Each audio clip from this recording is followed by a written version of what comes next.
he didn't throw a grenade. I mean, he threw a boomerang, really, which has come back to hit him, and he's going to emerge from it in a much weaker, worse situation than he was in before. He's far more isolated. A lot of his political credibility, which had already been run down significantly, as now really deserted him. And I think he is an increasingly isolated and weakened figure within French politics. Now, only the far right can win a majority in the French parliament. That is the message intended as a warning from Gabriel Attal, the nation's prime minister. He's appealed to voters to block the National Rally Party from winning the general election come the second round of voting on Sunday. The party is headed by Marine Le Pen and Jordan Bardella and won more than a third of the vote in the first round. They need more than half of the 577 seats in the National Assembly in order to go on to form a government. But whether that happens could depend on tactical withdrawals from opposing groups. For the next few minutes, then, we want to discuss this in depth with Adam Plowright, Paris correspondent for the AFP news agency in Paris and a biographer of President Macron. Adam, good morning. Good morning, Callum. Thanks for having me on. It's a pleasure to speak to you. Thanks for being here. Also with us, Hélène de Lauzan, historian and columnist with the European Conservative website. Hélène, good morning. Good morning. Very good to speak to you. Also with us, Peter Conradi, Europe editor of the Sunday Times. Peter, good morning to you. Good morning. First of all, I want to start with this, the 210 candidates who have stood down as part of these tactical withdrawals. Peter, can you just explain what's going on? Why are they withdrawing and what effect is it intended to have? How long have you got? Basically, so as you pointed out, the French electoral system is based on 2 rounds. In the first round, anyone can stand. In the second round, things get a little bit more complicated.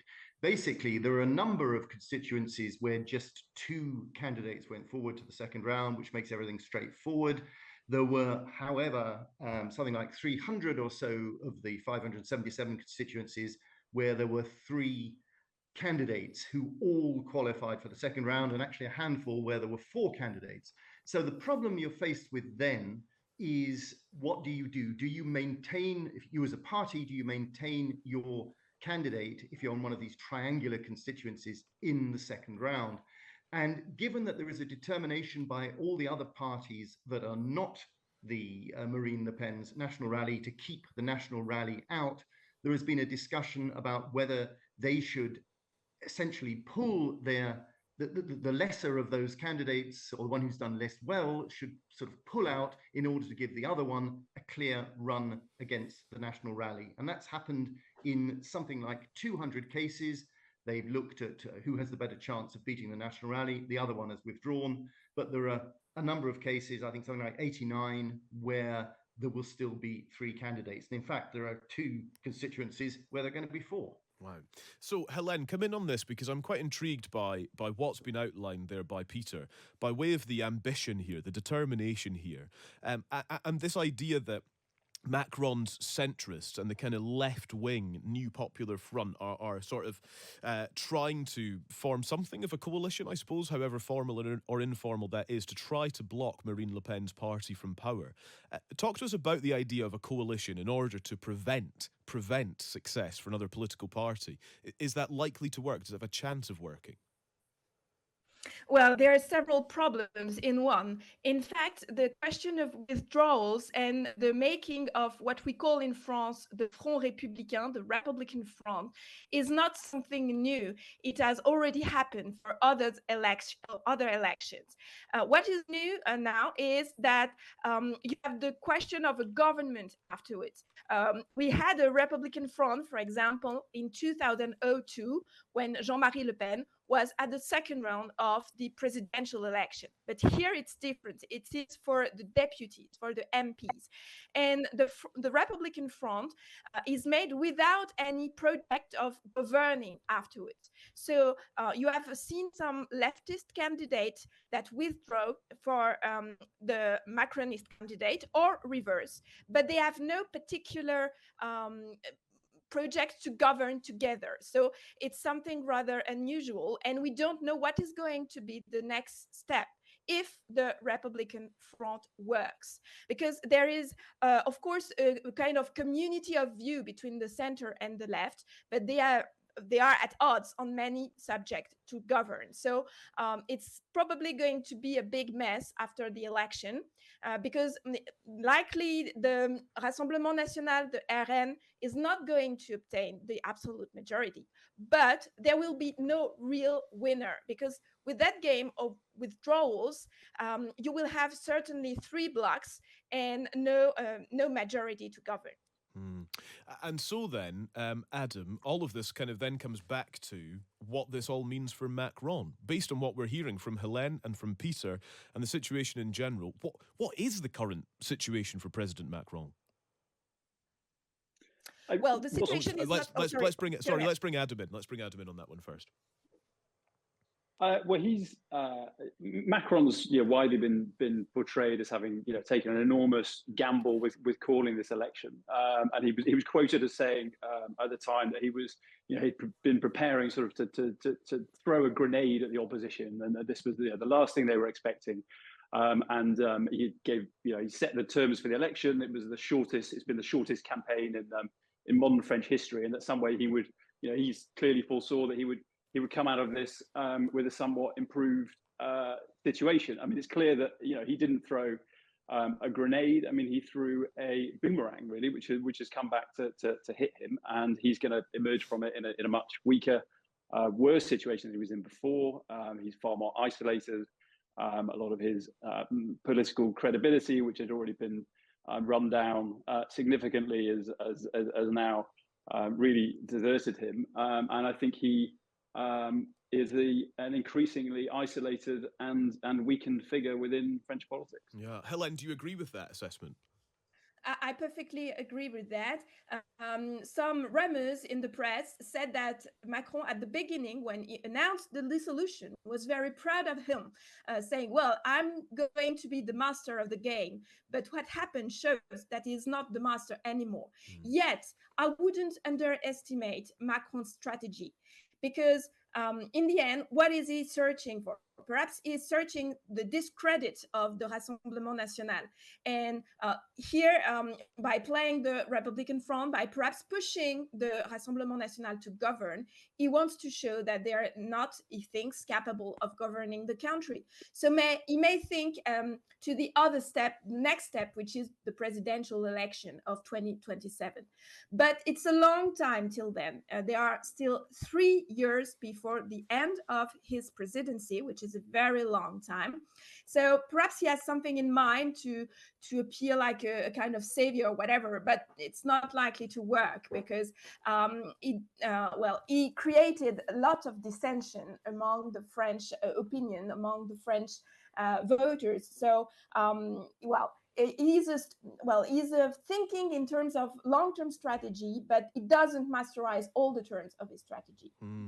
And so then, Peter, to come back to you on, I suppose the key question at the heart of all of this is how realistic the idea is of a national rally majority. There seems like very authentic fear among Macron and this potential coalition as well that this is what is going to happen. They led the first round last Sunday with more than 33% of the vote, so they do already have dozens of seats outright, and as we say, needs to get above half of those 577. How realistic is that as we speak? Well, I mean, that's the real question, and that's the thing that is just so difficult to answer, because we don't quite know how each of these triangular races is going to play out. I mean, I've seen the latest poll, which suggests that the Rassemblement National, the National Rally, will actually only end up with something like 190 to 220 seats, putting them only narrowly ahead of the left bloc, which is, which would be the case if this Republican front against them actually worked.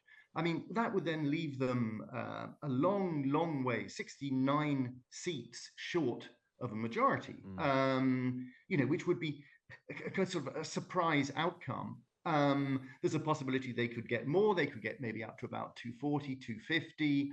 If they did do that, perhaps there might be a chance for them to sort of pick off some members of the Republican Party who are sort of still opposed to them. They could perhaps persuade them in return for jobs in government or whatever to come over to their side. But it's, I mean, at this stage, it is just really so much up in the air. And, you know, the difference of a few seats will be the difference between Jordan Bardella being, you know, crowned as the great prime minister, effectively setting up Marine Le Pen for a successful run in 2027. You know, that could be one result. The other result could be just that they will have failed. The air will almost come out of the national rally balloon. And, you know, Macron perhaps might even, you know, turn out as the victor in some bizarre way, as having kind of slain this beast, as it were. Yeah, Adam, what do you make of that? I struggle to really, you know, to feel that the idea of Macron's, you know, pursuing a sort of, you know, a chaos strategy here, that if he makes things he makes things, you know, politically dysfunctional, and he puts the far right in power, and they show themselves to be, you know, incapable of governing. That it somehow is in the medium term is a good thing. We have the next presidential election in 2027. So his calculation might be, you know, it's better to have the far right now than have them, you know, Marine Le Pen as president in 2027. I've always sort of struggled with that as a theory. I feel like it would be an incredibly irresponsible political strategy if that were the case, and that was the option that the Macron had gone for, simply because it's so risky. And as we've seen, you only need to look at United States, for example, that you might say Donald Trump had perhaps the most dysfunctional presidency in